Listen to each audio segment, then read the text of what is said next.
नमस्ते मुलांनो. आज आपण भूगोलाचा नैसर्गिक प्रदेश हा पाठ शिकणार आहोत.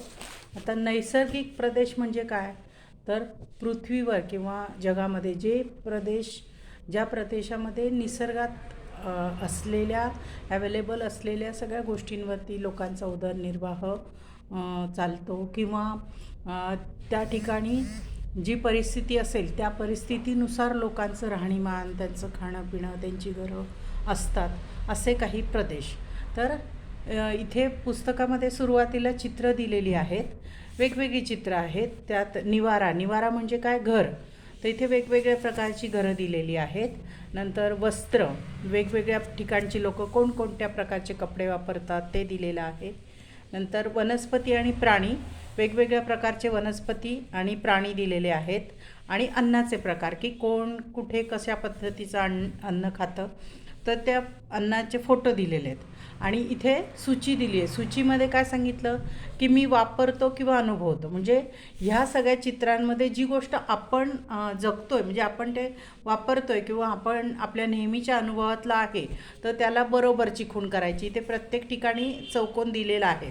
हे तुम्ही जर चित्र नीट बघितले तर तुमच्या लक्षात येईल की तिथे प्रत्येक ठिकाणी चौकोन दिले. आणि जर ते आपण वापरत असू, आता समजा माझं घर जसं आहे, इथे माझ्या घरासारखं चित्र आहे का, तर आहे, मग तिथे मी बरोबरची खूण करणार. आणि समजा मी पाहिलं आहे पण मी अनुभवलं, म्हणजे मी पाहिलं आहे पण मी तिथे राहिलेली नाही आहे, असं जर घर असेल, समजा इथे गवतापासून बनवलेलं घर आहे, तर ते मी पाहिलं आहे पण मी तिथे राहिलेली नाही, मग त्याला काय करायचा, स्टार करायचा. आणि मला माहीत नाही असं जेव्हा असेल, की हे सगळं जे आहे चित्र आहे पण मी बघितलेलंच नाही कधी, म्हणजे प्रत्यक्ष कधी बघितलं नाही आहे, टी व्हीमध्ये वगैरे बघतो आपण पण प्रत्यक्ष बघितलं नाही आहे, मग तिथे चुकीची खूण करायची. आणि त्याच्यावर आधारित, या चित्रांवरती आधारित इथे प्रश्न विचारलेले आहेत. तुम्ही केलेल्या निवडीच्या आणि त्या खालील प्रश्नांच्या आधारे वर्गात चर्चा करा, असं त्यांनी सांगितलं आहे. आता ही चर्चा करताना ही वन वे होणार आहे नेहमी, म्हणजे कारण इथे तुम्ही मला काही सांगणार त्याऐवजी मीच तुम्हाला सांगणार आहे. चित्रात दाखवलेली सर्व घरे आपल्या परिसरात आढळतात का, तर तुम्ही हे चित्र जर नीट बघितलं तर तुमच्या लक्षात येईल की ह्या सर्व प्रकारची घरं आपल्याकडे आढळत नाहीत. का आढळत नाहीत, तर घरं जनरली कशा पद्धतीची असतात, की ज्या ठिकाणी जसा भौगोलिक प्रदेश असेल, पावसाचं प्रमाण किती आहे किंवा नाही आहे, किंवा तिथे बर्फ पडतो का, किंवा वाळवंटी प्रदेश आहे का, या हिशोबाने घराची रचना केलेली असते. आणि त्यामुळे मग आपल्या परिसरात ह्या सर्व प्रकारची घरं आढळत नाही. आता त्यांनी असं दिले, अशा प्रकारची घरे असलेले प्रदेश कोणते. उदाहरणार्थ पहिल्या चित्रामध्ये दिलं आहे, पहिलं चित्र आहे की बांबूवरती घर, म्हणजे जे लाकूड असतं की नाही, लाकूड त्याच्यावरती घर बांधलेलं आहे. मग असं कुठे असतं, तर ज्या ठिकाणी खूप पाऊस पडतो, खूप प्रमाणात पाऊस पडतो आणि दलदल साठलेली असते, सगळं चिखल असतो, दलदल असते, अशा ठिकाणी साधारणपणे भारतामध्ये आसाममध्ये अशा प्रकारची काही ठिकाणी अशा प्रकारची घरं आढळतात आणि तिथे खूप पाऊस असतो. मग ज्या ठिकाणी खूप पाऊस असतो तिथे अशी घरं आढळतात. नंतर हे 3 नंबरचं जे चित्र आहे, 3 नंबरचं जे चित्र दिले तिथे असं गोलाकार घुमटाकार घर बांधलेलं दिसतंय आणि त्याचं दार पण असं छोटंसं आहे की जणू काही आपल्याला सरपटत त्यातून जावं लागणार आहे. तर हे जे काही आहे याला इग्लू घर म्हणतात, इग्लू. तर हे बर्फाळ प्रदेशामध्ये आढळतं. कारण काय आहे, की बर्फ पडल्यामुळे तिथे अतिशय थंड हवामान असतं आणि त्यामुळे ही जी काही घराची रचना आहे, या रचनेमुळे आत जर माणूस थांबलं तर त्याला थंडी वाजत नाही किंवा थंडीपासून रक्षण होतं. नंतर इथे बांबूची घरं आहे, काड्यांची आणि गवताची घरं आहेत. इथे काय, हे कुठे असतं, साधारण जिथे खूप मोठ्या प्रमाणात उष्णता असते त्या ठिकाणी असतं. तर अशा प्रकारे जिथे ज्या प्रकारचं भौगोलिक हवामान असेल त्या पद्धतीची घरं तिथे आढळतात. आता त्यांनी एक प्रश्न विचारला की बर्फाच्या घरात राहणे तुम्हाला आवडेल का, मग ही घरे आपण का बांधत नाही. सेम तेच कारण की बर्फाच्या घरात राहायला एक जस्ट गंमत म्हणून आपल्याला कधीतरी आवडेल, पण तरी ते आपण का नाही बांधू शकत, कारण आपल्याकडे तसं वातावरण नाही आहे किंवा तसं हवामान नाही आहे, त्यामुळे आपल्याला तसं घर बांधण्याची आवश्यकता नाही आहे. लोकांच्या पोशाखामुळे फरक पडला असावा, कशामुळे फरक पडला असावा लोकांच्या पोशाखामध्ये, तो देखील भौगोलिक परिस्थितीवर अवलंबून असतो. जशी भौगोलिक परिस्थिती असते तसं हवामान असतं, तसं तिथलं तापमान असतं आणि त्याच्या अनुसरून तशा पद्धतीचे कपडे लोकांना घालावे लागतात. त्यामुळे पोशाखात देखील फरक पडतो. अन्न म्हणून खबूस, किडे, मुंग्या यांचा वापर होत असेल का? आय डोंट थिंक, पण तरी आपण जे थोडंफार असं ऐकलेलं आहे की चायनामध्ये काहीही खातात, त्यामुळे तिथे तसं वापर होत असेल असं म्हणायला हरकत नाही. इथे तर काही तसं अन्नाचं दिलेलं नाही आहे. इथे जेवढी चित्र दिले त्याच्यामध्ये किड्या मुंगीचं जेवण काही त्यांनी दाखवलेलं नाही आहे. आपल्याकडील प्राणी संग्रहालयामध्ये ध्रुवीय अस्वल आणि पेंग्विन हे प्राणी ठेवता येतील का?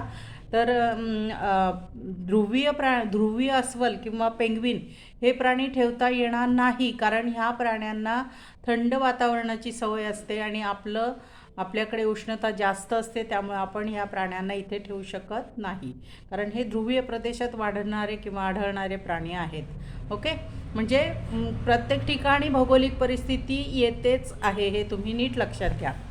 चित्रात दाखवलेल्या सर्व वनस्पती आपल्या परिसरात आढळतात का? नसल्यास त्या कुठे आढळत असाव्या? आता इथे सुद्धा वनस्पती वेगवेगळ्या दिलेल्या आहेत. तर वनस्पतीसुद्धा जसं भौगोलिक वातावरण असेल, पावसाचं प्रमाण असेल, कमी जास्त असेल, त्या हिशोबाने किंवा त्या पद्धतीने तिथे त्या वनस्पती सर्वाईव्ह होतात. म्हणजे काय? वनस्पती उगवल्यानंतर त्या तिथे वाढणं, त्यांची वाढ होणं, त्यांच्यापासून आणखी दुसरी झाडं किंवा वनस्पतीची निर्मिती होणं, हे सगळं जे होतं याला म्हणतात सर्वाईव्ह करणं. तर अशा ज्या ठिकाणी परिस्थिती अनुकूल असेल तर ती वनस्पती तिथे सर्वाईव्ह होऊ शकते, वाढू शकते. म्हणून सगळ्या प्रकारच्या वनस्पती आपल्या परिसरात आढळत नाही किंवा सगळीकडे सगळ्या प्रकारच्या वनस्पती नसतात. इथपर्यंत समजलं आहे? आता आपल्या सभोवतालच्या परिसरात आपण पाहतो, अनुभवतो त्यापेक्षा काही भिन्न गोष्टी जगात इतरत्र आढळतात.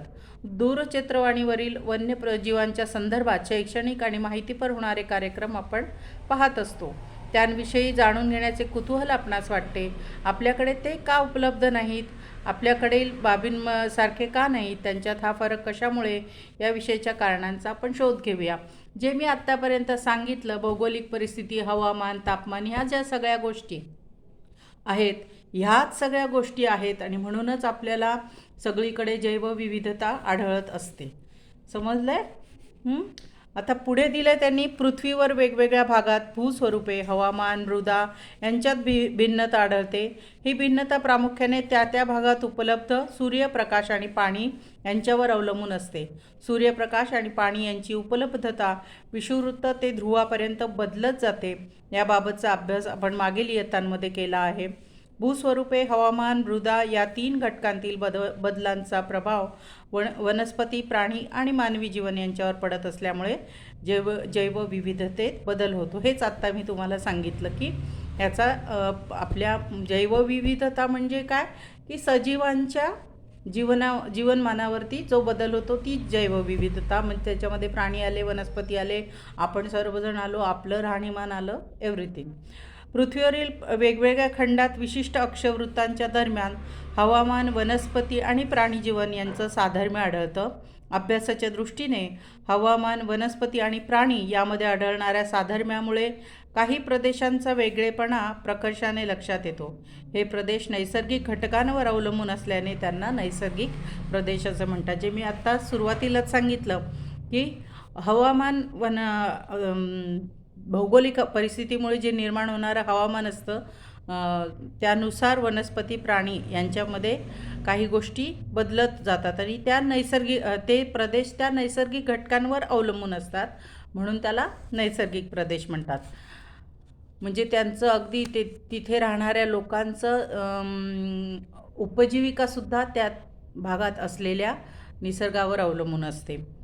आता पुढे दिलं आहे, अशा प्रदेशातील नैसर्गिक पर्यावरणाचा मानवासह सर्व सजीवसृष्टीवर परिणाम झालेला आढळतो. पृथ्वीवरील भूप्रदेश या नैसर्गिक प्रदेशात विभागला जातो. पाठातील तक्त्यांच्या व नकाशाच्या आधारे आपण त्याची माहिती घेऊया. तर मी जस्ट तुम्हाला इथे त्यांनी वेगळं म्हणजे वर्गीकरणासारखं चार्ट तयार केलेला आहे आणि चार्टमध्ये त्यांनी प्रत्येक प्रदेशाचं नाव दिलेलं आहे. अक्षांशानुसार प्रत्येक प्रदेशाचं नाव दिलं आहे, त्याचं स्थान आणि विस्तार कसा आहे, कुठपर्यंत आहे ते सांगितलं आहे. तिथे हवामान कसं असतं, तिथे कोणत्या नैसर्गिक वनस्पती असतात, तिथलं प्राणी जीवन कसं आहे आणि मानवी जीवन कसं आहे, असे कॉलम्स तयार केलेले पुस्तकामध्ये. तुम्ही नीट बघितलं तर वाचताना तुमच्या लक्षात येईल की असे कॉलम्स तयार केलेले आहे. आणि मी तुम्हाला प्रत्येक वेळी हा प्रदेश पृथ्वीच्या गोलावर कुठे आहे ते मी तुम्हाला दाखवून देऊ शकेल. पहिला आहे टुंड्रा प्रदेश, सुमारे 65 ते 90 उत्तर अक्षवृत्तांच्या दरम्यान. म्हणजे तुम्ही जर पृथ्वीचा गोल बघितला तर तुमच्या लक्षात येईल का हा जो वरचा जो प्रदेश आहे, वरचा जो भाग आहे उत्तरेकडचा, तर 65 ते 90 अक्षांश. आता हे मला इथे 65 ते 90 अक्षांश दाखवता येत नाही आहे, कारण हे अतिशय बारीक रेघा आहेत. पण तुम्ही 6वीचं भूगोलाचं पुस्तक जर बघितलं तर त्याच्यामध्ये 5वीच्या पण किंवा 6वीच्या पण भूगोलाच्या पुस्तकात जगाचा नकाशा जर बघितला तर तुम्हाला त्याच्यामध्ये ते बघता येईल. 65 ते आपण पृथ्वीच्या गोलावरती चित्र काढताना, आकृती काढताना कसं करतो, विषुववृत्त, त्याच्यानंतर रेघा मारत जातो वरती वरती आणि खाली खाली, म्हणजे उत्तरेकडे आणि दक्षिणेकडे. आणि मग तिथे आपण त्याचं किती अक्षांशापासून किती अक्षांशापर्यंत असं ते माप लिहित असतो.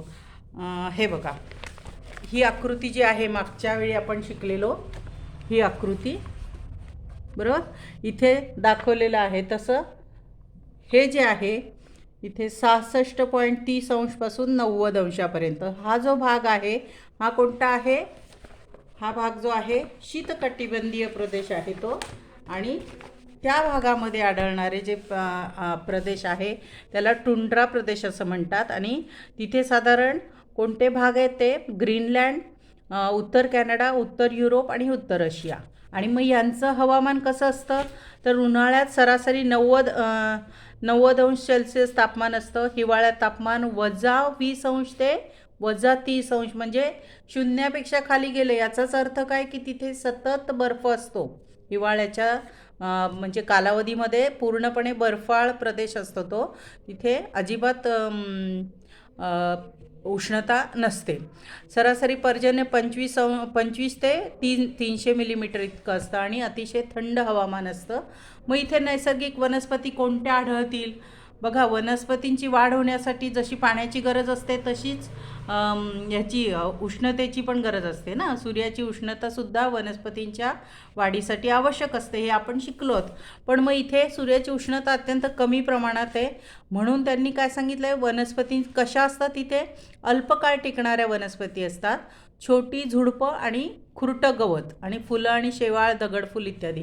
म्हणजे दगडफूल म्हणजे मसाल्यामध्ये बघा असं कागदासारखं असं गोळा झालेलं काळपट हे असतं मसाला. आईला विचारा दगडफूल म्हणजे काय ते दाखव, तर आई बरोबर दाखवेल. आता माझ्याकडे अवेलेबल नाही आहे त्यामुळे मला दाखवता येत नाही. तर ते असं कागद जो असतो की नाही, कागद तो असा गोळा झाल्यावर कसा दिसेल तसं ते दगडफूल दिसत असतं. नंतर शेवाळ तुम्हाला माहिती आहे की हिरवा हिरवा रंग, ओलं ओलं जिथे असेल, पाणी सांडलेलं असेल, सतत तिथे पाणी सांडलं तर तिथे ओलं ओलं असं हिरवं होतं, तिथून पाय सरकतो, बुळबुळीत असतो, तर ती वनस्पती असते, त्याला शेवाळ असं म्हणतात. नंतर खुरटे गवत म्हणजे ज्या गवताची वाढ झालेली नाही आहे, असं थोडं थोडं थोडं गवत उगवलेलं असतं, तर खुरटी गवत आणि छोटी छोटी झुडपं असतात. तर अशा पद्धतीची नैसर्गिक वनस्पती तिथे आढळते. त्यानंतर प्राणी जीवन, तर प्राणी कोणते असतात तिथे कॅरिबू, रेनिडियर, ध्रुवी अस्वल, कोल्हा, सील मासे, वॉलरस मासे इत्यादी असे त्यांच्याकडचे प्राण्यांची नावं. जसं आपण जर प्राणी म्हटलं तर लगेच आपल्याकडे जंगली प्राणी आणि पाळीव प्राणी लगेच पटपट तुम्ही नावं सांगू शकतात, पण यांची नावं तुम्हाला लक्षात ठेवावी लागतील, म्हणजे तुम्हाला ते सांगता येईल की कॅरिबू, रेनिडियर, ध्रुवी अस्वल, कोल्हा, सील मासे, वॉलरस मासे इत्यादी इत्यादी प्रकारचे प्राणी तिथे आढळतात. आणि मऊ आणि दाट केस असलेले प्राणी आढळतात. आता ध्रुवी अस्वल हे खूप दाट केस असलेलं, मऊ केस असलेला प्राणी आहे. आणि हा असा का असणार आहे, कारण तिथे बर्फाळ प्रदेश आहे, तिथे खूप बर्फ पडलेला असतो, हवामान अतिशय थंड असतं. मग त्या थंड याच्यामध्ये जर त्याच्या अंगावर केस केस केस खूप असले तर त्याला थंडीपासून संरक्षण मिळतं, म्हणून निसर्गानेच ती रचना केलेली असते. आलं लक्षात? आता पुढचं दिले त्यांनी मानवी जीवन. शिकार, मासेमारी हे त्यांचं मुख्य व्यवसाय आहे तिथे. जसं आपल्याकडे काय आहे, भारतात आपण म्हणतो की शेती हा मुख्य व्यवसाय आहे, तसं इथे काय आहे, शिकार आणि मासेमारी. आणि कातड्याचे तंबू, त्याला ट्यूपिक असं म्हणतात. आणि इग्लू घरं, जे मी मगाशी तुम्हाला चित्र दाखवलं की नाही, बर्फाळ प्रदेशामध्ये असं छोटंसं घर असतं, त्याला इग्लू घरं म्हणतात. आणि कातड्याचे तंबू पण तिथे असतात. आणि स्लेज गाडीचा वापर असतो, कुत्रे वापरतात त्या गाडीसाठी, कुत्र्यांचा वापर केला जातो. लोकसंख्या अतिशय विरळ, उदाहरणार्थ एस्किमो लोक तिथे राहतात. जे लोक राहतात त्या लोकांच्या जमातीला काय म्हणतात, एस्किमो. एस्किमो जमातीची लोक टुंड्रा प्रदेशामध्ये राहतात. ओके, इथपर्यंत सगळं समजलं. आता दुसरा आहे तैगा प्रदेश. तैगा प्रदेश साधारण त्याच्या खालच्या बाजूला, म्हणजे 55° ते 65°, 55° ते 65° या उत्तर अक्षवृत्ताच्या दरम्यान असलेल्या प्रदेशाला म्हणतात तैगा प्रदेश. आणि हे अलास्कापासून अटलांटिक महासागरापर्यंतचा भाग आणि युरेशियाचा भाग, ह्या भागामध्ये इथे चित्रामध्ये दाखवलेला आहे. तुम्हाला लक्षात येईल की केवढा तो प्रदेश पसरलेला आहे. आणि इथे उन्हाळ्यात तापमान साधारण 15° ते 20° सेल्सिअस इतकं असतं. हिवाळ्यात तापमान 0° सेल्सिअसपेक्षा कमी असतं. पर्जन्याची वार्षिक सरासरी पर्जन्य 300 ते 500 मिलीमीटर इतकं असतं. आणि उन्हाळ्यात पाऊस आणि हिवाळ्यात हिमवृष्टी होते. बघा, उन्हाळ्यात पाऊस पडतो आणि हिवाळ्यात हिमवृष्टी होते. हिमवृष्टी, हिम म्हणजे काय, बर्फ. म्हणजे हिवाळा जेव्हा असतो ना तेव्हा बर्फ बर्फ बर्फ पडतो, आणि उन्हाळा जेव्हा असेल तेव्हा पाऊस पडतो. पावसाचे थेंब आपल्यासारखेच, पण बर्फ जेव्हा असतो तेव्हा बर्फ पडतो. मग तिथल्या वनस्पती कशा असतील की बर्फ पडल्यामुळे वनस्पती जर आपल्या इथल्यासारख्या असल्या तर त्या लगेच मरून जातील, किंवा ती झाडं खराब होतील, त्यांच्या फांद्या तुटून जातील. म्हणून तिथे सूचीपर्णी वनं आढळतात. कशी? सूचीपर्णी. सूची म्हणजे काय, सुई, सुईसारखी पानं असलेले वनस्पती. साधारण अशा पद्धतीचे झाडं असतात असे. आणि असे झाडं असतात, त्यांच्या सगळ्या फांद्या खालच्या बाजूने आलेल्या असतात. पानं अशी असतात, टोकदार असतात, की जेणेकरून बर्फ जरी पडला तरी तो खाली ओघळून जाईल झाडावर किंवा झाडांच्या पानांवर, फांद्यांवर तो राहणार नाही, अशा पद्धतीने असतं. आणि त्याचं लाकूड जे असतं ते मऊ आणि हलकं असतं. आणि तिथे कोणत्या वनस्पती, मुख्यत्वे स्प्रूस, फर आणि पाईन आणि रेडवूड हे तिथे झाडं म्हणजेच वनस्पती आढळतात. आणि प्राणी कोणते असतात तर ज्यांच्या अंगावर दाट आणि मऊ केस असतात, असे caribou, elk, ermine, beaver, silver fox आणि मिंक आणि अस्वल हे प्राणी असतात. तर प्राण्यांची नावं तुम्हाला लक्षातच ठेवावी लागतील, त्याला आपण काही करू शकत नाही. लोकसंख्या कमी आहे, शिकार आणि लाकूड तोड हे मुख्य व्यवसाय. आता इथे सूचीपर्णी वृक्ष आढळतात. जसं टुंड्रा प्रदेशात आपण बघितलं की अतिशय कमी प्रमाणात वनस्पती असतात, म्हणजे नुसती झुडपं असतात, खुरटं गवत असतं, शेवाळ आणि दगडफूल, याच्या व्यतिरिक्त अशी मोठी मोठी झाडं वगैरे तिथे काय आढळत नाही. त्यामुळे तिथे शिकार आणि मासेमारी एवढेच व्यवसाय करता येऊ शकतो. तैगा प्रदेशात मात्र सूचीपर्णी वृक्ष आढळतात, त्यामुळे तिथे लाकूडतोड हा व्यवसायसुद्धा करता येऊ शकतो, शिकार करता येते, शेती आहे पण ती कमी प्रमाणात, अत्यंत कमी प्रमाणात होते. इथपर्यंत समजलं. आता पुढचा प्रदेश आहे गवताळ प्रदेश. गवताळ प्रदेश, तिसरा गवताळ प्रदेश. आणि त्याला स्टेप्स किंवा प्रेयरी असं सुद्धा म्हणतात. गवताळ प्रदेशाला दुसरं नाव गवताळ प्रदेश, गवत गवत गवत तिथे खूप असतं, तर त्याला दुसरं नाव आहे स्टेप्स किंवा प्रेयरी. हे कुठून कुठपर्यंत असतं तर 30° ते 55° उत्तर आणि दक्षिण. इथे तुम्हाला चित्रात लक्षात येईल की उत्तर आणि दक्षिण विषुववृत्ताच्या वरती पण दिले आणि विषुववृत्ताच्या खाली पण दिले, म्हणजे उत्तर आणि दक्षिण भागामध्ये हे गवताळ प्रदेश आढळतात. आणि स्टेप्स म्हणजे युरेशिया, व्हेल्ड दक्षिण आफ्रिका, पंपास दक्षिण अमेरिका, प्रेयरी उत्तर अमेरिका, डाऊन्स ऑस्ट्रेलिया. आता हे काय आहे, गवताळ प्रदेशांची नावं दिली आणि ती साधारणपणे कोणत्या भागामध्ये आहे किंवा खंडामध्ये आहे ते त्यांनी दिलेलं आहे. आलं लक्षात? तर हे खंडानुसार तुम्ही समजा असं कॉलम केला, स्टेप्स युरेशिया, व्हेल्ड दक्षिण आफ्रिका, पंपास दक्षिण अमेरिका, प्रेयरी उत्तर अमेरिका, डाऊन्स ऑस्ट्रेलिया, असं जर तुम्ही जोड्या पाठ केल्या तर तुमच्या लक्षात राहू शकेल की हा प्रदेश कोणत्या खंडाच्या कोणत्या भागात येतो, हे तुमच्या लक्षात येईल. म्हणजे सायमल्टेनियस असं जोड्या लावासारखं पाठ केलं ना तर तुमच्या ते लक्षात राहील. आणि इथे ह्या सगळ्याच भागांमध्ये उन्हाळ्यात तापमान 27°C असतं, हिवाळ्यातलं तापमान 0°C कमी, म्हणजेच ते मायनसमध्ये जातं. पाऊस सरासरी 400 ते 600 मिलीमीटर इतका असतो. बहुतेक पाऊस उन्हाळ्यात पडतो. म्हणजे पाऊस तिथे 400 ते 600 मिलीमीटर इतका असतो आणि उन्हाळ्यात पडतो. आणि हिवाळ्यात मात्र तापमान 0°पेक्षा कमी असतं. आणि त्यामुळे इथे वनस्पती कशा स्वरूपाच्या आहेत, तर गवताची विस्तीर्ण कुरणे दिसतात. विस्तीर्ण कुरणे, कुरण म्हणजे काय, सपाट मैदानावरती गवत आहे. म्हणजे जसं आपण लॉन असतं की नाही आपल्याकडे, आपण ते डेव्हलप करतो की लॉन डेव्हलप करतो का, गार्डनमध्ये चालायचं असेल तर पावलांना थंडावा मिळावा, उष्णता कमी व्हावी म्हणून आपण ते डेव्हलप करतो. पण इथे नॅचरल आलेलं असतं ते कुरण. आणि त्या कुरणावरती जनरली आपल्याकडचे नैसर्गिक कुरण जे आहे तिथे प्राण्यांना चरायला वगैरे सोडतात, गवत खायला गाई बैल यांना आपण तिथे घेऊन जातो, किंवा बकऱ्या मेंढ्या शेळ्या ज्या असतात त्यांना तिकडे सोडतात. गवत कमी उंचीचं आणि झुपक्यांनी वाढणारं असतं. हिवाळ्यात गवत नष्ट होतं. उदाहरणार्थ एल्डर, पॉप्लर इत्यादी झाडं आढळतात. आता इथे मोठी वृक्ष कमी प्रमाणात आहेत तर त्यांचं नाव आहे एल्डर आणि पॉप्लर. हे झाडं, ह्या प्रकारची झाडं तिथे आढळतात. त्यानंतर हरणं, घोडे, कुत्रे, लांडगे, रानगवे, ससे, कांगारू, डिंगो इत्यादी प्राणी आढळतात. आणि पाळीव प्राण्यांमध्ये शेळ्या, मेंढ्या, गाई, बैल, घोडे आणि गाढव जसे आपल्याकडे असतात तसेच प्राणी गवताळ प्रदेशामध्ये पण पाळीव प्राणी म्हणून ते त्यांचा घरी वापर होतो. म्हणजे त्याच्यापासून त्यांना दूध पण मिळतं, त्यापासून मांस पण मिळतं. आणि जी काही थोड्या प्रमाणात शेती केली जात असते त्यासाठी त्यांचा वापर पण करता येतो.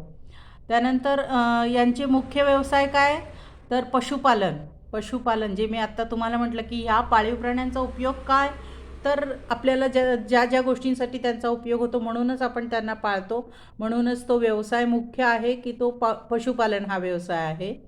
पूर्वी एका ठिकाणाहून दुसरीकडे भटकत असत. म्हणजे हे गवताळ प्रदेशात राहणारे लोक काय करायचे, एका ठिकाणी राहिले थोडे दिवस, मग दुसरीकडे जायचे, मग तिथे राहायचे, मग तिसरीकडे जायचे, मग तिथे राहायचे, असे एका ठिकाणाहून दुसरीकडे, दुसरीकडून तिसरीकडे असे जायचे.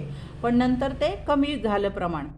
कातड्याच्या तंबूत राहतात आणि त्यांचे अर्थातच एका ठिकाणाहून दुसरीकडे जाणं म्हणजे काही घर बांधणं सोपं नाही आहे ना. जसं आता आपलं घर आहे, मातीचं भिंतीचं किंवा मातीचं असतं, किंवा आपल्याकडे छपराची, कौलारू वेगवेगळ्या प्रकारची घरं आहेत. तर अशी घरं जर मी आज इथे तर असं घर बांधलं, दुसरीकडे गेली तर असं घर बांधणार, शक्य तरी आहे का? हे घर असं आपल्याला पक्कं घरं, याला काय म्हणतात, पक्की घरं. तर पक्की घरं प्रत्येक ठिकाणी जर आपण जागा बदलून गेलो तर बांधणं शक्य नाही आहे. म्हणून ते काय करायचे की कातड्याचे तंबू बांधायचे. आणि कातड्याच्या तंबूला त्यांचं नाव काय आहे, युर्ट. जसं टुंड्रा प्रदेशात सुद्धा कातड्याचे तंबू बांधतात, पण त्यांना ट्यूपिक म्हणतात. टुंड्रा प्रदेश जे मी दाखवलं की नाही इथे, पहिला प्रदेश जो दाखवला टुंड्रा प्रदेश, त्याच्यामध्ये जे कातड्याचे तंबू आहेत त्याला ट्यूपिक म्हणतात. आणि गवताळ प्रदेशातले जे कातड्याचे तंबू आहेत त्याला युर्ट म्हणतात. किर्गिज लोक या भागात राहतात. आता तुम्हाला हे सुद्धा लक्षात ठेवायला लागेल की कोणत्या भागात राहणाऱ्या लोकांना काय म्हणतात. म्हणजे एक अशी सूची तयार करायची की भागाचं नाव आणि लोकांना काय म्हणतात. मग ते टुंड्रा प्रदेशातले लोक एस्किमो, किंवा गवताळ प्रदेशातले लोक किर्गिज. आणखी पुढे पुढे आपण जसं बघू तसे लोकांना काय म्हणतात ते येईल. तर तशी तुम्ही एक कॉलम तयार करून घ्यायचा म्हणजे ते पण लक्षात राहील. नंतर किर्गिज लोक राहतात आणि किर्गिज लोक आता भटकत नाही. म्हणजे जे त्यांनी म्हटलं की पूर्वी घरं इकडे गेलं, दुसरीकडे गेले, तिसरीकडे असे घरं बदलत होते म्हणून तंबूत राहत होते.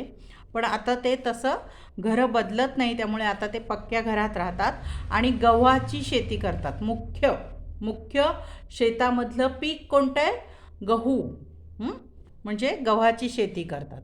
आता पुढचा प्रदेश आहे उष्ण वाळवंटी प्रदेश. तर उष्ण वाळवंटी प्रदेश कुठून कुठे आहे? विषुववृत्तापासून 20 ते 30 अंशापर्यंत. विषुववृत्तापासून 20 ते 30 अंश अक्षवृत्ताच्या दरम्यान आणि खंडाच्या पश्चिम भागात सहारा उष्ण वाळवंटी प्रदेश. सहारा हे वाळवंट आहे, ते कुठे आहे? उत्तर आफ्रिका. कोलोरॅडो कुठे आहे? उत्तर अमेरिका. आटाकामा दक्षिण अमेरिका. थराचे वाळवंट आशिया. कलहरी वाळवंट दक्षिण आफ्रिका.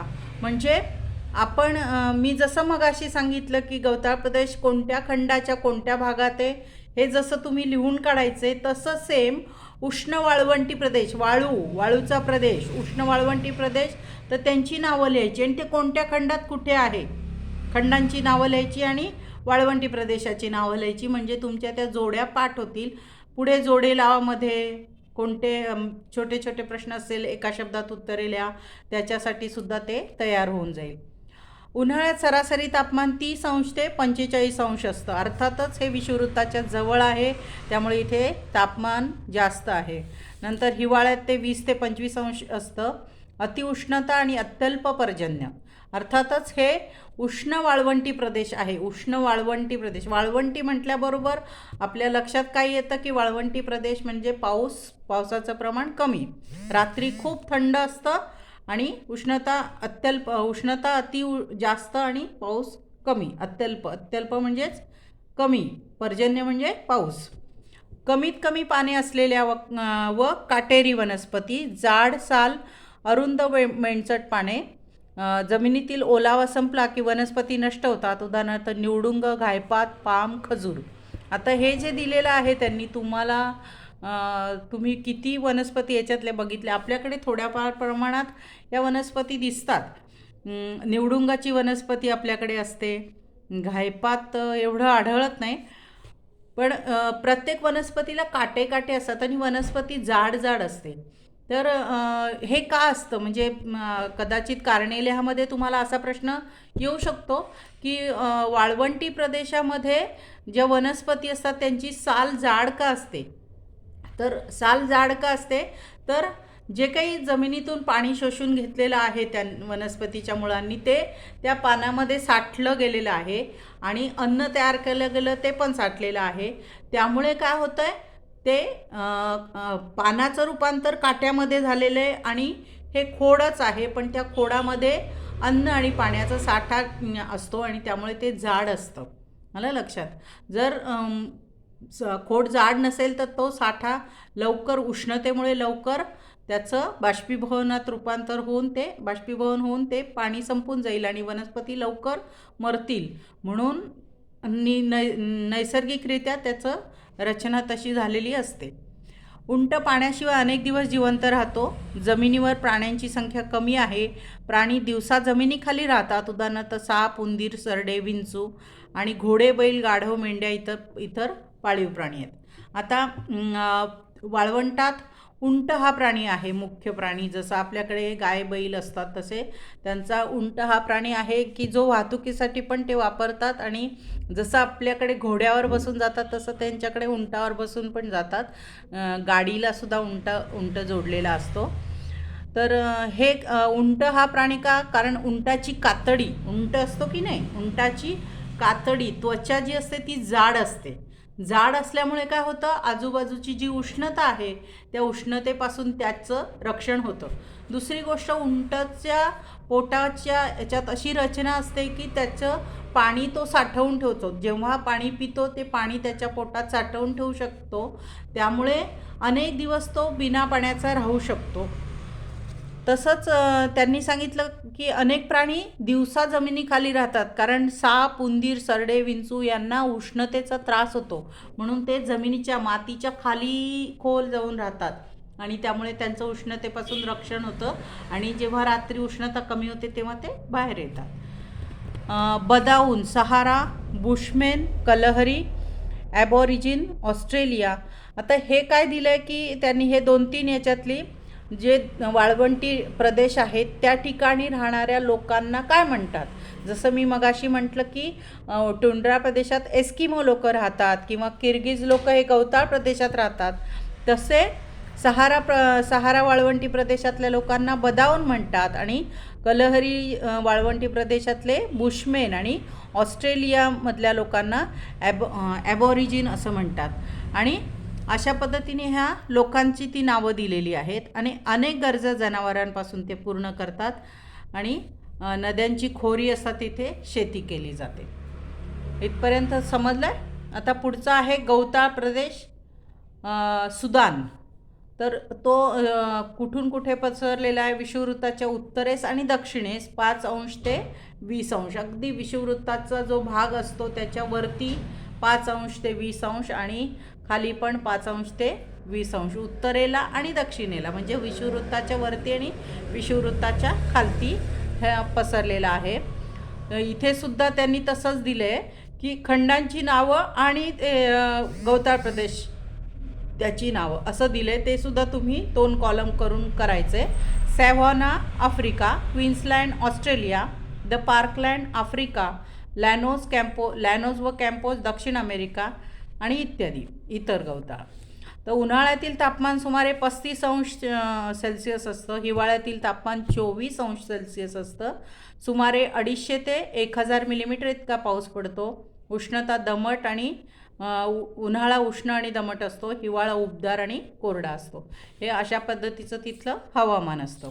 आणि इथे वनस्पती कशा असतात? तर उंच आणि दाट गवत असतं. गवत सुमारे 6 मीटर उंच, त्याला हत्ती गवत म्हणतात.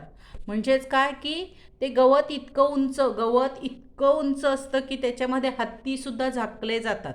म्हणजे हत्तींची उंची आपल्याला लक्षात येते की आपण त्यांच्यासमोर छोटंसं दिसतो. म्हणजे हत्तींची एवढी मोठी उंची असते, त्यांच्यापेक्षा उंच ते गवत असतं, म्हणून त्याला हत्ती गवत असं पण म्हणतात. तुरळक वृक्ष आणि झाडे शेंड्याकडे छत्रीच्या आकाराचे असतात. बेल, बोर, घायपात, अननस, निवडुंग असे काटेरी वनस्पती पण तिथे असतात. आणि प्राणी कसे असतात बघूया.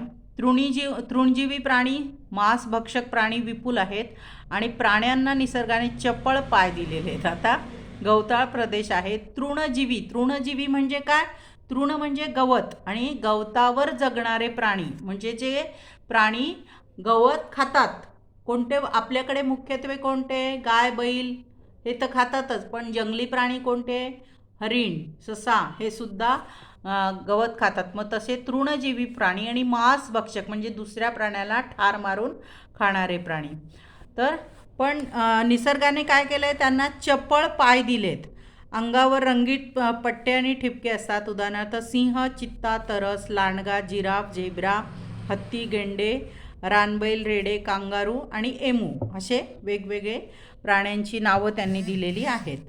नंतर मातीच्या भिंती आणि गवताचे छप्पर असलेली साधी घरं असतात. अर्थातच इथे उष्णता खूप मोठ्या प्रमाणात आहे, त्यामुळे मातीच्या भिंती आणि गवताचं छप्पर असल्यामुळे आतमध्ये थंड वाटतं, उष्णता कमी जाणवते, म्हणून ती घरं तशी असतात.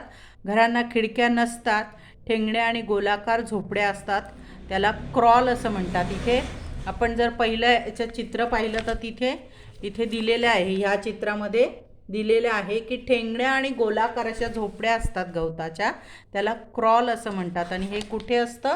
गौताळ प्रदेशामध्ये असतं. आणि पशुपालन, शिकार करणे आणि पशुपालन करणे इत्यादी त्यांचे मुख्य व्यवसाय आहेत. पुढचं आहे विषुववृत्तीय प्रदेश. विषुववृत्ताच्या उत्तरेस आणि दक्षिणेस 5 अंश अक्षवृत्ताच्या दरम्यान, म्हणजे अगदी विषुववृत्ताच्या जवळचा भाग 0 ते 5 उत्तर आणि दक्षिण ह्या भागामध्ये, म्हणजे पृथ्वीचा गोल घेऊन तुम्ही लक्षात येईल की अगदी ह्याच्या विषुववृत्ताच्या जवळचा भाग उत्तरेला आणि दक्षिणेला त्याला विषुववृत्तीय प्रदेश असं म्हणतात. आणि ते Malaysia, Indonesia, Singapore, guinea, Congo किनारा आणि ॲमेझॉन नदीचं खोरं. आणि इथे उष्णता, तापमान किती असतं? सरासरी 30 अंश हे उन्हाळ्यात असतं. आणि पाऊस किती पडतो? 2500 ते 3000 मिलीमीटर इतका पाऊस पडतो. उष्ण आणि दमट हवामानामुळे झाडपाला कुजतो आणि हवा रोगट बनते. जास्त उष्णता आणि वर्षभर पाऊस असतो. आता झाडपाला कुजतो त्यामुळे काय होतं? त्याचं जे हवेमध्ये मिश्रण होतं कुजल्यामुळे, त्याच्यामुळे तिथली हवा कशी असते? दमट आणि रोगट असते, छान नसते, कारण तिथे सतत पाऊस पडतो, उष्णता पण खूप जास्त असते, त्यामुळे ते काही तेवढं आरोग्याला छान नाही आहे ते वातावरण. घनदाट सदाहरित वने, वनस्पतीमध्ये भरपूर विविधता, दलदलयुक्त प्रदेश, कठीण लाकडाचे उंच वृक्ष, mahogany, green heart, rosewood, ebony इत्यादी तिथे वनस्पती आढळतात. प्राण्यांमध्ये पण खूप विविधता आहे. दलदलीचे प्रदेश असल्यामुळे तिथे सुसर, पाणगुळा, ॲनाकोंडा इत्यादी असतात. झाडांवर गोरिला, चिंपांझी, हॉर्नबिल इत्यादी असतात. आणि कीटक आणि विषारी सेत्से माशी असते, ही फार भयंकर माशी आहे. लोकवस्ती कमी आहे. लोकांचे जीवन निसर्गावर अवलंबून असते. आदिवासी जमातीचे लोक आहेत आणि ही लोक झाडावर घरे बांधतात. उदाहरणार्थ पिग्मी, बोरो इंडियन आणि सेमॉंग हे जमात दिले लोकांची, जशी इथे आपण 2-3 याच्यात बघितलं तसे पिग्मी, बोरो इंडियन आणि सेमॉंग हे लोकांचे जमातीचे प्रकार आहेत. आता पुढे त्यांनी काय दिले आपण बघूया. पुढे आणखी दुसरा एक चार्ट दिलेला आहे, तो पण आपल्याला वाचायचा आहे. की मागील तक्त्यांमध्ये नैसर्गिक प्रदेश विषुववृत्तापासून ध्रुवापर्यंत विशिष्ट अक्षवृत्तीय भागात आढळतात. उष्ण तापमान व पाण्याची उपलब्धता यावरून नैसर्गिक प्रदेशांचे स्थान विस्तार निर्धारित होते. या प्रदेशांशिवाय स्थानिक परिस्थितीमुळे काही प्रदेश वेगळे दिसून येतात. यात प्रामुख्याने मोसमी, भूमध्य व पश्चिम युरोपियन हवामानाच्या प्रदेशांचा समावेश होतो. पश्चिम युरोपीय व मोसमी हे विशिष्ट वाऱ्यांच्या प्रभावामुळे लक्षात येतात, तर भूमध्य सागरी प्रदेश हा तेथील पावसाळ्याच्या विशिष्ट कालावधीमुळे लक्षात येतो. तेथील हिवाळ्यात पाऊस पडतो आणि म्हणूनच तो इतर प्रदेशांपेक्षा वेगळा दिसून येतो. आता इथे जो चार्ट दिला आहे त्याच्यामध्ये सुद्धा आपल्याला स्थान व मोसमी प्रदेश, भूमध्य सागरी प्रदेश आणि पश्चिम युरोपीय प्रदेश ह्या 3 याचं आपल्याला स्थान व विस्तार, हवामान, नैसर्गिक वनस्पती, प्राणीजीवन आणि मानवी जीवन असा अभ्यास करायचा. तर त्याच्यासाठी पुन्हा आपल्याला प्रत्येकाचं, मघाशी आपण आडवं वाचन केलेलं की प्रत्येकाचा असा कॉलम होता, पण आता प्रत्येकाचा उभा कॉलम आहे की मोसमी प्रदेशामध्ये स्थान विस्तार कुठून कुठे आहे, त्याचं हवामान कसं आहे, तिथे कोणत्या वनस्पती असतात, तिथे प्राणी कोणते आणि मानवी जीवन कसं आहे हे बघायचं आहे. विषुववृत्ताच्या उत्तरेला आणि दक्षिणेला 10° ते 30° अक्षवृत्ताच्या दरम्यान भारत, फिलिपाईन्स, वेस्ट इंडिज, उत्तर ऑस्ट्रेलिया, पूर्व आफ्रिका, मध्य अमेरिका इत्यादी भाग आहे. हा मोसमी प्रदेशाचा आहे. आणि इथे हवामान कसं आहे ते बघूया. उन्हाळ्यात तापमान 27° ते 32°, हिवाळ्यातलं तापमान 15° ते 24° सेल्सिअस आणि पाऊस 250 ते 2500 मिलीमीटर इतका. नैऋत्य मोसमी वाऱ्यांपासून ठराविक ऋतूत पाऊस पडतो आणि पावसाचे वितरण असमान आणि अनिश्चित असतं.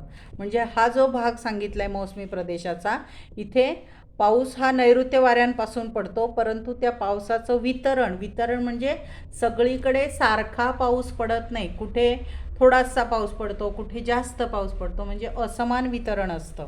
आणि अनिश्चित कालावधी पण, की जे आपण म्हणतो की नाही 4 महिने पावसाळा, 4 महिने हिवाळा, 4 महिने उन्हाळा, पण असं काही नसतं. थोडं कमी जास्त चालू असतं, म्हणजे अनिश्चित असते कालावधीसुद्धा. नंतर नैसर्गिक वनस्पती कोणत्या आढळतात, तर पानझडी, निमसधारित वने. पावसाच्या वितरणानुसार वनस्पतींचे प्रकार, उदाहरणार्थ वड, पिंपळ, साग, शिसव, चंदन, खैर, सिंकोना, बांबू, बाभूळ, काटेरी झाडे, झुडपे आणि गवत हे सगळे तिथे आढळणाऱ्या वेगवेगळ्या वनस्पती. प्राणीजीवन कोणतं आहे, तर वाघ, सिंह, बिबट्या, हत्ती, लांडगे, रानडुक्कर, माकड, साप, मोर, कोकीळ इत्यादी वन्य प्राणी आणि पक्षी आहेत. आणि गाई, म्हशी, शेळ्या, घोडे हे पाळीव प्राणी आहेत. आणि मानवी जीवन कसं आहे, लहान लहान असंख्य खेडी आहेत. अन्न आणि पोशाखात बरीच विविधता आहे. लोकसंख्या प्रामुख्याने प्राथमिक व्यवसायात आढळते आणि शेती हा प्रमुख व्यवसाय. प्राथमिक व्यवसाय म्हणजे निसर्गामध्ये आढळणाऱ्या गोष्टींवर आधारित व्यवसाय, उदाहरणार्थ शेती हा त्यांचा प्राथमिक व्यवसाय आहे. आता दुसरं आहे भूमध्य सागरी प्रदेश. तर त्याचा स्थान आणि विस्तार कसा आहे, 30° ते 40° अक्षवृत्ताच्या दरम्यान दोन्ही गोलार्धाच्या खंडांमध्ये पश्चिम भागात आढळतात. म्हणजे आपण जर पृथ्वीचा गोल धरला तर 30 ते 40 अंश अक्षवृत्त दोन्ही गोलार्ध म्हणजे उत्तर गोलार्ध पण आणि दक्षिण गोलार्ध पण या खंडांच्या पश्चिम भागामध्ये, म्हणजे पूर्व आणि पश्चिम हे जे दोन भाग असतात त्याच्या पश्चिम भागामध्ये ते आढळतात. Portugal, Spain, Algeria, Turkey, California, मध्य चिली, नैऋत्य व आग्नेय ऑस्ट्रेलिया ह्या भागामध्ये हा भूमध्यसागरी प्रदेशाचा भाग येतो. नंतर इथे हवामान कसं असतं तर कोरडे उन्हाळे असतात, हिवाळी पावसाळा. कोरडे उन्हाळे म्हणजे उन्हाळ्यात कोरडं हवामान असतं आणि पाऊस कधी पडतो? हिवाळ्यात पडतो. उन्हाळ्यात 21 अंश ते 27 अंश तापमान असतं, हिवाळ्यात 10 अंश ते 14 अंश तापमान असतं. पावसाची सरासरी 500 ते 1000 मिलीमीटर आणि पाऊस हा हिवाळ्यात पडतो. हे ॲक्च्युली ह्याच्यामध्ये समजवणं हा प्रकार थोडा कमीच आहे, कारण हे फक्त वाचन करायचं आणि लक्षात ठेवायचं. कारण वाचन जेवढं तुम्ही जास्तीत जास्त कराल तेवढं ते तुमच्या लक्षात राहू शकेल. याला समजून घेण्यासारखं असं खूप काही नाही आहे, नवीन काही नाही, कारण हे सगळं आपण नेहमीचं जे भूगोलामध्ये शिकतो तेच आहे. नंतर इथे आढळणारे वनस्पती कोणते आहे तर वनस्पतींची पानं जाड, लहान आणि मेणचट असतात. झाडांची साल फार जाड असते, उदाहरणार्थ ऑलिव्ह, ओक, चेस्टनट इत्यादी. कमी पावसाच्या भागातलं गवत आणि पर्वतीय भागात सूचीपर्णी वनस्पती असतात. हे मगाशी मी सूचीपर्णी म्हणजे काय ते सांगितलंच आहे. पशुपालनामुळे पाळीव प्राणी जास्त आहेत, उदाहरणार्थ मेंढ्या, शेळ्या, गाई, खेचर आणि घोडे. खेचर म्हणजेच गाढव. ग्रीक आणि रोमन संस्कृतीचा विकास या भूमध्यसागरी प्रदेशामध्ये जे मानवी जीवनाचं सांगितलं आहे त्यांनी, त्याच्यात सांगितलं आहे ग्रीक आणि रोमन संस्कृतीचा विकास. शेती हा मूळ व्यवसाय, फळे आणि फुलांची शेती केली जाते. गव्हाचे पदार्थ हे मुख्य अन्न आणि रंगीबेरंगी कपडे वापरतात ते. इथपर्यंत समजलं आहे. आता पुढचं आहे पश्चिम युरोपीय प्रदेश. मग पश्चिम युरोपीय प्रदेश कुठून कुठे पसरला आहे तर खंडाच्या पश्चिम भागात 45 अंश ते 65 अंश उत्तर आणि दक्षिण अक्षवृत्तांच्या दरम्यान पसरलेला आहे. म्हणजे खंडांचे पश्चिम भाग, खंडाच्या पश्चिम भागामध्ये 45 अंश ते 65 अंश उत्तरेला आणि 45 अंश ते 65 अंश दक्षिणेला पसरलेला आहे. Norway, Denmark, island, British Columbia, दक्षिण चिली, न्यूझीलँड इत्यादी. आता इथे हवामान कसं आहे तर उन्हाळ्यात सरासरी तापमान 20 अंश सेल्सिअस असतं, हिवाळ्यातलं तापमान 5 अंश असतं आणि पावसाचं प्रमाण 500 ते 2500 मिलीमीटर. पश्चिमी वाऱ्यांच्या आवर्तापासून पाऊस पडतो आणि वर्षभर पाऊस पडतो आणि हवामान सौम्य स्वरूपाचं असतं. हे लक्षात ठेवा तुम्ही. नंतर वर्षभर वनस्पती कशा आहेत तर वर्षभर हिरवेगार गवत, झाडांनी पाऊस जिथे वर्षभर पडतो तिथे अर्थातच हिरवेगार गवत वर्षभर असणारे. झाडांची पानं हिवाळ्यात गळतात. सूचीपर्णी वृक्ष, कमी उंचीचे गवत, उदाहरणार्थ ओक, बीच, मेपल, एल्म, पाईन, स्प्रूस, पॉप्लर इत्यादी. हे त्यांनी झाडांची नावं सांगितलेली. नंतर पशुपालनामुळे प्रामुख्याने पाळीव प्राणी खूप म्हणजे पशुपालन हा त्यांचा व्यवसाय आहे, त्यामुळे पाळीव प्राणी जास्त प्रमाणात आहेत आणि अस्वल, लांडगे, कोल्हे इत्यादी वन्य प्राणी आढळतात. लोक अत्यंत उत्साही, उद्योगी लोक आहेत. दर्यावर्दी लोक जास्त आहेत. लोकरीचे कापड वापरतात, शिवाय द्वितीयक आणि तृतीयक व्यवसाय करतात. हे उत्साही आणि उद्योगी लोक का आहेत कारण इथलं हवामान कसं आहे, सौम्य स्वरूपाचं हवामान आहे. साधारण सौम्य स्वरूपाच्या हवामानामध्ये जास्त फ्रेश वाटतं आणि त्यामुळेच लोक कसे आहेत, उत्साही आहेत. आणि द्वितीयक आणि तृतीयक व्यवसाय, मागच्या वर्षी आपण प्राथमिक व्यवसाय, द्वितीयक व्यवसाय आणि तृतीयक व्यवसाय हे शिकलो होतो. मग प्राथमिक म्हणजे काय तर निसर्गात उपलब्ध असलेल्या वस्तूंचा जसाच्या तसा उद्योगासाठी वापर करणं. द्वितीयक व्यवसाय म्हणजे त्याच्यापासून दुसऱ्या स्तरावर व्यवसाय करणं. उदाहरणार्थ शेती करणं आणि शेतीचं जे काही माल तयार होतो, पीक तयार होतो ते विकणं हा प्राथमिक व्यवसाय झाला. पण ते गहू घेऊन त्याच्यापासून कुरड्या तयार करून विकणं हा द्वितीयक व्यवसाय झाला. आणि तृतीयक व्यवसाय म्हणजे आणखी त्याच्यासाठी लागणार, द्वितीयक व्यवसायासाठी लागणार आणखी पुढे जाऊन जो व्यवसाय केला जातो त्याला तृतीयक व्यवसाय म्हणतात. आलं लक्षात. म्हणजे समजा काय म्हणता येईल, ट्रान्सपोर्ट जो आहे एखाद्या कामासाठी किंवा एक मालवाहतूक जी आहे ती करणं हा तृतीयक व्यवसाय झाला. आलं लक्षात? आता पुढचं आहे खालील प्रश्नांची उत्तरं सांगा. त्याच्यासाठी त्यांनी आधी ह्या नकाशाचं निरीक्षण करायला सांगितलं. नकाशाशी मैत्री करायची, नकाशाचं निरीक्षण करायचं आणि ह्या प्रश्नांची उत्तरं ह्या नकाशाच्या आधारे द्यायची. तिथे सूची दिलेली आहे. हा जो नकाशा आहे तुम्ही नीट याचं निरीक्षण करायचं. इथे सूची दिली आहे, सूची. मग सूची बघून कुठे कोणता प्रदेश आहे ते लक्षात येतं आणि त्याच्यावर आधारित हे प्रश्न जे दिले त्याचं उत्तर तुम्ही शोधायचं. कारण उत्तर इथेच आहे, ते फक्त तुम्हाला इथे उत्तरं लिहून काढायचे. मला लक्षात? थोडंसं PDF मी याचं इंट्रोड्यूस करून तो PDF तसा टाकेल. त्याच्यानंतर त्यावर आधारित इथे खालील प्रश्न विचारले. त्या प्रश्नांची पण उत्तरं तुम्हाला हा नकाशा बघून द्यायची आहेत की अल्पकालीन वनस्पती जीवन असलेला प्रदेश कोणता, क्रॉल असणारा नैसर्गिक प्रदेश कोणता, हे सगळं हा नकाशा बघून उत्तरं लिहायचे. तर याचा हे मी तुम्हाला PDF इंट्रोड्यूस करून देते. पुढे आहे विषुववृत्तापासून ध्रुवीय प्रदेशाकडे जाताना जैवविविधतेत बदल उत्तरोत्तर कमी होत जातात. त्यामुळे साधनसंपत्तीच्या उपलब्धतेबाबत मर्यादा येतात. याचा परिणाम मानवी व्यवसायांवर होतो. आता इथे काय सांगितले त्यांनी? विषुववृत्तापासून ध्रुवाकडे जाताना, ध्रुवीय प्रदेशाकडे, म्हणजे जसं जसं आपण उत्तरेकडे जातो किंवा दक्षिणेकडे जातो, जनरली आपण आता याच्यात उत्तरेकडचंच बघितलं आहे, तर उत्तरेकडे जाताना काय होतं आहे? जैवविविधतेत बदल होतो आहे. आणि बदल होतं म्हणजे ते कमी कमी होत जाते. का कमी कमी होत जाते? की जसं आपण विषुववृत्तापासून वर जातो आहे तसं तसं पावसाचं प्रमाण, बर्फ पडण्याचं प्रमाण याच्यामध्ये बदल होत जातो आणि ह्याच्यामध्ये बदल झाल्यामुळे वनस्पतींमध्ये बदल होते. नंतर एकदम ध्रुवीय प्रदेशामध्ये अगदी खुरट्या वनस्पती, कमी दिवस राहणाऱ्या अशा वनस्पती, त्यामुळे त्याच्यात बदल होतो आणि परिणामी त्याचा परिणाम मानवाच्या जीवनावर किंवा मानवाच्या व्यवसायावर होत असतो. मान्सून प्रदेशात शेती आणि शेतीपूरक व्यवसाय केले जातात. विषुववृत्तीय प्रदेशात वनोत्पादनावर आधारित लाकूड, कटाई, डिंक, मध, रबर, लाख गोळा करणे इत्यादी व्यवसाय चालतात. आता हे जे सांगितले वनोत्पादन याच्यावर आधारित व्यवसाय म्हणजे वनातून मिळणारं उत्पादन. वनोत्पादन म्हणजे वन म्हणजे काय? जंगल. जंगलातून झाडं जिथे खूप आहेत तिथून काय काय मिळू शकतं? मध मिळू शकतं, डिंक मिळू शकतो, रबर मिळू शकतं आणि झाडं तोडून त्याचे जे फांदे आहेत किंवा लाकूड आहे त्याच्यापासून कटाई करून फर्निचर तयार करणं किंवा आणखी काही वस्तू तयार करणं हे करता येतं.